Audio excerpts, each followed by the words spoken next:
பின்னடைவு, ஏமாற்றம், தோல்வி, பயம், இப்படியான சூழ்நிலைகள் எங்கு சென்றாலும் நமக்கு ஒரு வறண்ட வனாந்திரம் போன்ற வாழ்க்கை நிலைமைகள், இப்படியான அனுபவங்கள் பல நேரங்களிலே நமக்கு ஏற்படுவதுண்டு.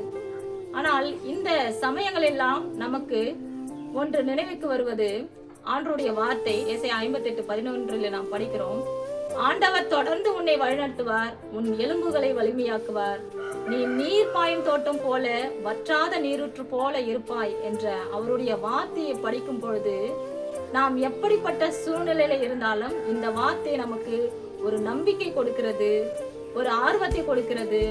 ஆண்டவரிடத்துல இன்னும் நமக்கு அதிகமான விசுவாசத்தை நமக்கு ஏற்படுத்தக்கூடியதான வார்த்தையா இருக்கிறது. சோர்ந்து போன நம்முடைய ஆத்மாவுக்கு இது ஒரு நம்பிக்கை கொடுக்கின்றதான வார்த்தையா இருக்கிறது. இப்படியாக நாம் பார்க்கும் பொழுது எபிரேயில நாம் பார்க்கிறோம் இதன் அர்த்தத்தை. மரண சூழ்நிலை நம்முடைய வாழ்க்கையில இருக்கும் பொழுது நமக்கு எது சரியானது என்று நாம் ஒரு குழப்பத்திலே நாம் இருப்போம். சரியானது எது என்று தேர்ந்தெடுக்க முடியாது. ஆனால் அப்படிப்பட்ட சூழ்நிலையிலே ஆண்டவர் நாகே ஆண்டவராக சரியான பாதையிலே நம்மை பயணிக்க செய்கின்ற ஆண்டவராய் இருக்கிறார். சரியானவற்றை தேர்ந்தெடுக்க செய்கின்ற ஆண்டவராய் இருக்கிறார். நெபேஷ் என்ற ஆண்டவர் நம்மை திருப்திப்படுத்துகின்ற எந்த சூழ்நிலையிலும், வறண்ட சூழ்நிலையில அல்லது நம்பிக்கையற்ற தன்மையில நாம் இருக்கும்போது நம்முடைய ஆத்மாவை அவர் திருப்திப்படுத்துகின்ற ஆண்டவராய் இருக்கிறார். நம்முடைய ஆத்மா சோர்ந்து போகாதபடிக்கு ஒரு நிறைவை அளிக்கின்ற ஆண்டவராய் இருக்கிறார். கான்ராவே என்ற வார்த்தை நீர் பாய்ந்த தோட்டத்திற்கு அடையாளமான ஒரு வார்த்தையாய் இருக்கிறது. நம்முடைய வாழ்க்கை வறண்ட நிலைமையிலிருந்து நீர் பாய்ந்த தோட்டம்.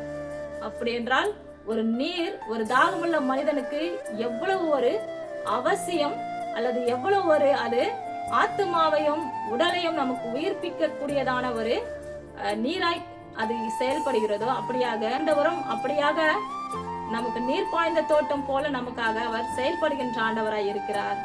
மையம் என்பது ஆசீர்வாதத்தை குறிக்கின்றதாக அல்லது புத்துணர்வை குறிக்கிறதாக இருக்கிறது. ஒருவேளை நம்முடைய சோர்ந்து போன இந்த சூழ்நிலையில நம்மளுடைய வாழ்க்கை நமக்கு நம்பிக்கையற்ற தன்மையில இருக்கும் போது ஆண்டவர் நமக்கு ஒரு புதிய புத்துணர்ச்சியை கொடுக்கிறார், புதிய ஆசீர்வாதத்தை கொடுக்கிறார். இப்படியாக நம்முடைய வாழ்நாட்களிலே கடந்து வருகின்ற அநேகமான இடர்பாடுகள்ல ஆண்டவருடைய வார்த்தை, ஆண்டவர் நம்மோடு இருக்கின்றார்.